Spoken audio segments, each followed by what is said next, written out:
like seeing your best friend for the first time after a long summer away at his grandma's house.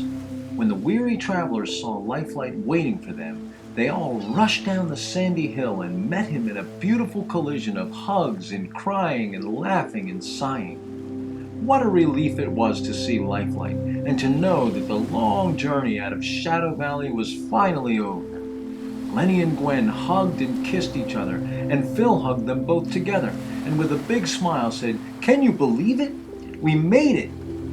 Phil didn't realize that Lifelight had walked up right behind him. With a strong but kind voice, he said, laughing, "Ah, young Philip, you made it because you believed it. And now the true journey begins, up to Glory Mountain, high above Lightland." "Lifelight," Gwen asked, "may I ask why we are not simply returning back to Lightland?" He smiled and said something curious. "Lightland was a place for the you that once was, but it will not do for the you that will be." She smiled back, but with that look that people get when you know they're still thinking. Lifelight put one arm around Gwen and the other around Lenny and exclaimed, "You'll know more in a few moments, my friends." Lifelight then lifted his voice to the entire crowd on the shoreline. "We're about to travel to Glory Mountain, a place you already know much about." "But Lifelight," Phil asked, "how can we know about a place we've never been to?" "Good question, Philip. First, you must know that no one can set foot on the mountain without a Lifelight. As soon as I gave you all new light, I began to teach you about the place with no night. In the valley, though it was hard, you learned to love light and to hate the dark. You learned to love right and not the wrong. You learned to love others and get along. But most of all, you began to see that life isn't life unless you love me. This is what Glory Mountain is like, with one very great difference." Lifelight now raised his hands above them all, a vast crowd of Lifelights filling the beach, and then said, "Now, all of you, look intently into my eyes and try not to blink." Gwen squeezed Lenny's hand and said, "I think we are finally going." While all gazed carefully at Lifelight, a million galaxies seemed to pass through his eyes, and 1,000 years rushed through a window of time. And they were all gone.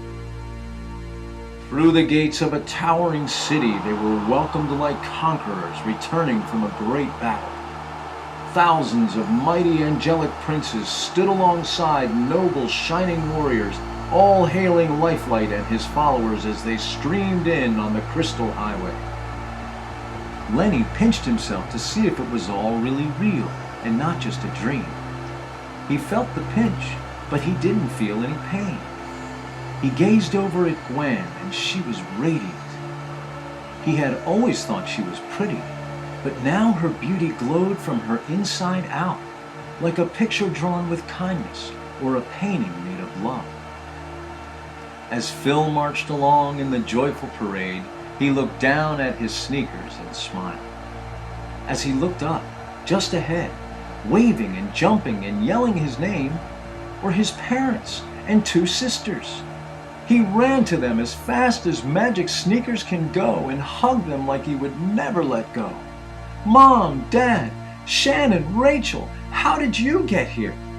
This is too good to be true." His dad then answered and said with a smile, "Son, remember back home, we were believers too. But in our world, Lifelight goes by another name." "Wow," Phil cried, "even my family is part of the family."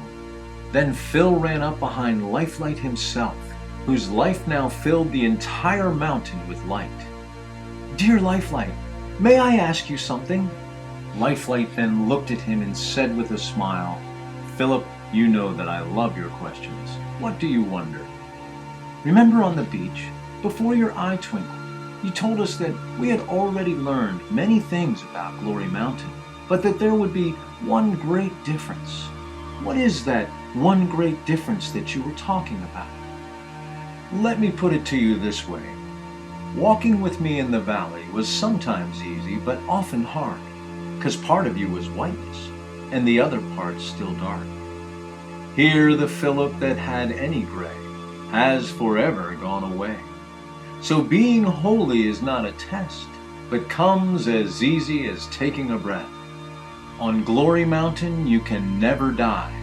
Here in this place you will never cry, and never again will you ever ask why, except when you are worshiping me. Then you will wonder how it can be that those once in darkness are now lifelights and free to be you, the best you can be, spending forever being with me. And so went the first day on Glory Mountain. But since there is no night there, and since there is no tired there, and since no one is ever mean or unkind or lazy or selfish there, since everything is perfect there but somehow always better, and most of all since Lifelight is there, and all his dearly loved lifelights there too, then there really is no reason why anyone would want to stop loving every moment of the one eternal day. And so we will stay enjoying life, eternal life, there on Glory Mountain.